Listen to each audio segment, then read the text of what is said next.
नमस्कार। आज मंत्रिपरिषद में 22 एजेंडा पर निर्णय हुआ है।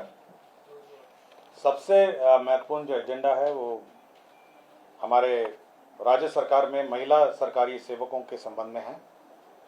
राज्य सरकार में जो महिला सरकारी सेवक जिनकी नियुक्ति हुई है, सरकार ने यह निर्णय लिया है कि पदस्थापन स्थल के निकट आवासन सुविधा उपलब्ध कराई जाएगी। तो सबसे पहला ये निर्णय बहुत महत्वपूर्ण निर्णय है कि जहाँ पर वो कार्य कर रही हैं वहाँ पे सुरक्षित आवासन सुविधा उपलब्ध कराइए। इसके लिए पूरे राज्य में एक्सप्रेशन ऑफ इंटरेस्ट फ्लोट किया जाएगा और इच्छुक मकान मालिकों का एक्सप्रेशन ऑफ इंटरेस्ट लिया जाएगा। साथ ही साथ जो अनुमंडल पदाधिकारी हैं उनके द्वारा जो किराया निर्धारण की व्यवस्था है उसके अंतर्गत सरकारी किराया निर्धारण की व्यवस्था है उसके अंतर्गत होगा। प्राप्त आवेदन जितने एक्सप्रेशन ऑफ इंटरेस्ट है उसके लिए भवनों का चयन किया जाएगा। इसके लिए एक कमेटी बनाई है जिसमें जिला पदाधिकारी, जिला पुलिस अधीक्षक, स्थानीय निकाय के प्रतिनिधि, भवन निर्माण विभाग के कार्यपालक अभियंता और सदस्य सचिव अनुमंडल पदाधिकारी होंगे। ये सभी लोग सभी जो भवन है उसको चेक करेंगे, सुरक्षा के दृष्टि से ठीक है या नहीं है, बिजली, जल, शौचालय सब चेक करेंगे और उसके बाद जो हमारे महिला कर्मी हैं, महिला ऑफिसर्स हैं, उनको ये आवंटित किया जाएगा यदि वो इच्छुक हैं। इसके लिए जो निजी मकान मालिक हैं उनके साथ एक लीज एग्रीमेंट किया जाएगा और लीज एग्रीमेंट के बाद यह लीज का भुगतान राज्य सरकार करेगी और राज्य सरकार जब लीज भुगतान करेगी तो साथ ही साथ यह भी देखेगी कि जो वहाँ पे जो उनका एचआरए है वो फिर दे नहीं होगा, या तो एचआरए लेंगे या लीज एग्रीमेंट होगा। यह व्यवस्था सर्वप्रथम जो राज्य प्रमंडल और जिला मुख्यालय है वहाँ से शुरू की जाएगी और जिन महिलाओं को जो अन्य क्षेत्र में रहते हैं, ब्लॉक में रहते हैं या अन्य गांव ग्रामीण क्षेत्र में रहते हैं, यदि उनको आवास चाहिए होगा वो अपने कार्यालय प्रधान के माध्यम से अनुमंडल पदाधिकारी को आवेदन देंगी और अनुमंडल पदाधिकारी उस क्रम में वह ये प्रक्रिया आरंभ करेंगे। तो ये पूरे राज्य में जितने भी महिला कर्मी हैं, जिला मुख्यालय में हैं, प्रमंडल और राज्य मुख्यालय में हैं और साथ ही साथ जो हमारे क्षेत्र कर्मी हैं उन सभी के लिए लीज्ड अकोमोडेशन उपलब्ध कराएगा ताकि हमारी जो महिला ऑफिसर्स हैं और कर्मी हैं वह सुरक्षित रूप से क्षेत्रीय कार्यालयों में अपना कार्य कर सकें। आप ज़रूर पूछिएगा कि ये टीचर्स के लिए भी लागू है क्योंकि वो सरकारी कर्मी हैं और सबसे ज़्यादा महिला कर्मी शिक्षा विभाग में है। यह व्यवस्था उन पर भी लागू है। मैं पहले ही बता दिया कि ये शिक्षा विभाग पर भी लागू है।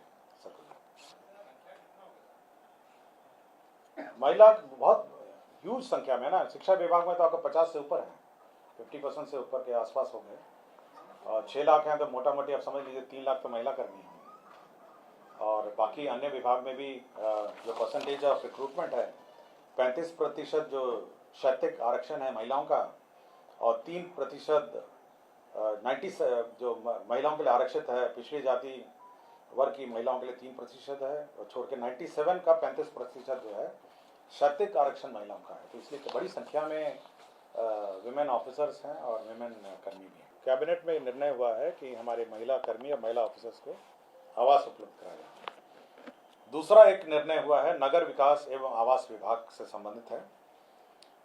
बिहार नगर पालिका क्षेत्र विज्ञापन नियमावली 2023 में प्रस्तावित संशोधन के साथ बिहार नगर पालिका क्षेत्र विज्ञापन संशोधन नियमावली 2025 पर स्वीकृति के संबंध में।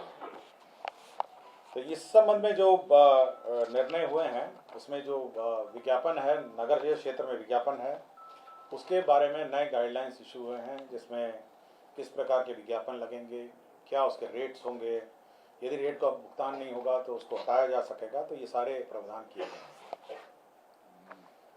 तीसरा है योजना विकास विभाग का। इसमें जन्म एवं मृत्यु रजिस्ट्रेशन अधिनियम 1969 में संशोधन है और इस नियमावली में जो जन्म और मृत्यु का रजिस्ट्रेशन की प्रक्रिया है और टाइम पीरियड्स हैं उसमें संशोधन किया गया है। चौथा कृषि विभाग का है। कृषि विपणन निदेशालय बिहार पटना के अंतर्गत विभिन्न कोटि के 14 पदों का सृजन है। साथ ही साथ आपके स्वास्थ्य विभाग में लोक नायक जयप्रकाश नारायण अस्पताल राजवंशी नगर में 267 पदों के अतिरिक्त स्पोर्ट्स इंजरी इकाई के स्थापना संचालन 36 नए पदों का सृजन है। मंत्रिमंडल सचिवालय विभाग में 4 नए पदों का जो नए पद क्रिएट थे, वरीय विमान चालक हैं, कंसल्टेंट हैं और सिविल इंजीनियर हैं। इन सभी के जो मानदेय है उसका निर्धारण है।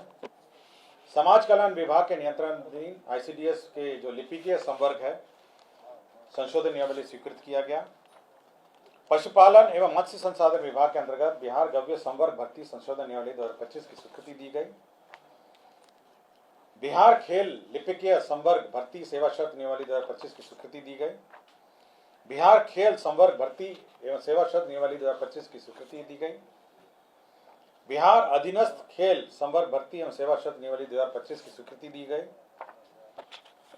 ग्रामीण विकास विभाग में प्रधानमंत्री जनजाति आवासीय न्याय महाअभियान के तहत राज्य में अनुसूचित जनजाति कोटि के चिन्हित 9 जनजातियों को योग्य लाभुकों को केंद्र प्रायोजित प्रधानमंत्री आवास योजना ग्रामीण अंतर्गत आवास का लाभ दिया जाएगा।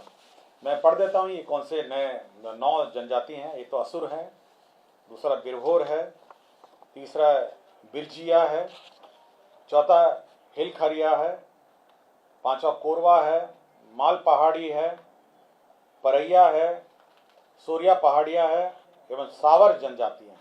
तो ये सभी जनजाति जो हैं यह 9 जनजातियां हैं जिनको प्रधानमंत्री आवास योजना विशेष योजना के अंतर्गत दिया जाएगा। श्रम संसाधन विभाग का एक प्रस्ताव था 7 निश्चय पार्ट 2 के तहत हर जिले में मेगा स्किल सेंटर स्कीम अंतर्गत प्रथम चरण में 9 प्रमंडलीय जिलों में 2025-26 से अगले 5 वर्षों के लिए योजना कार्यान्वयन हेतु 280 करोड़ 27 लाख का मेगा स्किल सेंटर का निर्माण किया जाएगा। यह साथ में हर जिले में मेगा स्किल सेंटर स्कीम के अंतर्गत 280 करोड़ के अंतर्गत मेगा स्किल सेंटर का निर्माण किया जाएगा। पद सृजन में सबसे बड़ा एक पद का सृजन किया जा रहा है। इसमें पंचायत स्तर पर ग्राम पंचायत कार्यालय में निम्न वर्गीय लिपिक के 8093 पदों के सृजन की स्वीकृति दी गई है। जल संसाधन विभाग के अंतर्गत जल संसाधन केंद्र प्रायोजित स्कीम में बाढ़ प्रबंधन कार्यक्रम के तहत 100 करोड़ से कम लागत की योजनाओं को राज्य मध्य योजना से कराने का निर्णय लिया है। 7 डॉक्टर हैं जिनको या तो सेवाच्युत किया गया है या डिसमिस किया गया है। मैं सबका एक साथ पढ़ देता हूं। डॉक्टर आशीष कुमार है, सामान्य चिकित्सा पदाधिकारी सदर अस्पताल खगड़िया, ये सेवाच्युत किए गए हैं। डॉक्टर मोहम्मद फिरदौस आलम है, सामान्य चिकित्सा पदाधिकारी अतिरिक्त स्वास्थ्य केंद्र महेश कुंड गोगरी खगड़िया हैं, यह बर्खास्त किए गए हैं। डॉक्टर जागृति सोनम सामान्य चिकित्सा पदाधिकारी खगड़िया हैं, ये सरकारी सेवा से बर्खास्त किए गए हैं। डॉक्टर अनामिका कुमारी सामान्य चिकित्सा पदाधिकारी सदर अस्पताल लखीसराय हैं, ये बर्खास्त किए गए हैं। डॉक्टर अनुपम कुमारी विशेष चिकित्सा पदाधिकारी स्त्री योग है, रेफरल अस्पताल बढ़ैया लखीसराय, ये बर्खास्त किए गए हैं। डॉक्टर अनुपम कुमार चिकित्सा पदाधिकारी दंत सामुदायिक स्वास्थ्य केंद्र बरौनी बेगूसराय, ये सरकारी सेवा से बर्खास्त किए गए हैं। डॉक्टर अभिनव कुमार सामान्य चिकित्सा पदाधिकारी अतिरिक्त प्राथमिक स्वास्थ्य केंद्र नवा हलसी लखीसराय, ये सरकारी सेवा से बर्खास्त किए गए हैं। तो कुल 22 एजेंडों पर आज निर्णय हुआ है, 22 एजेंडों पर आज निर्णय हुआ है। धन्यवाद।